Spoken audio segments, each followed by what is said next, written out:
এখানে একটা রিস মিটার আমি দেখাচ্ছি তোমাদের। এটা ওই 132 কেভি প্যানেলের কত মেগাওয়াট পাওয়ার আসছে সেটা আমরা দেখতে পাচ্ছি। তো ওখানে বাইরে কিছুক্ষণ আগে যে কারেন্টটা দেখলাম 94-93, তার রেসপেক্টে দেখো এখানে তোমার ট্রান্সফরমার রেসপেক্টে 20 মেগাওয়াট কারেন্ট পাওয়ার আসছে অ্যাক্টিভ পাওয়ার, আর রিঅ্যাক্টিভ পাওয়ারটা দেখো 7.784 আসছে। আর এটাও ধরো এই মিটারটার জন্য এরকম আসছে। এখানে অ্যাক্টিভ এনার্জি কত কনজিউমড হচ্ছে দেখো 72458 এগুলো দেখা যাচ্ছে, ঠিক আছে।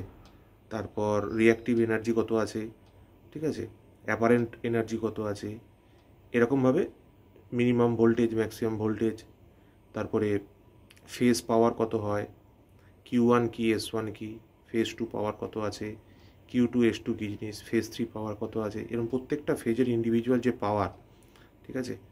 তারপর দেখো পাওয়ার ফ্যাক্টরটা তুমি এখান থেকে জানতে পারছো, প্রত্যেকটা পাওয়ার ফ্যাক্টর, সিস্টেমের ভোল্টেজ কত আছে, ঠিক আছে। তো এইটা হচ্ছে ওই মাল্টিফাংশন মিটার যেটাকে বলা হয়, ঠিক আছে। This is a multifunction meter, ঠিক আছে, আর রিস মিটার। তো এই মাল্টিফাংশন মিটার থেকেই তুমি আমাদের যে পাওয়ারের মেজারমেন্ট, ভোল্টেজের মেজারমেন্ট, এনার্জির মেজারমেন্ট, রিঅ্যাক্টিভ পাওয়ার মেজারমেন্ট সব কিছু কিন্তু আমরা করতে পারছি, ঠিক আছে। তো এইটা একটা খুব interesting meter, MFM multifunction meter, যার থ্রু দিয়ে আমরা এই মিটারটাকে আমরা মাপছি, পাওয়ারটাকে আমরা বেসিক্যালি মাপছি।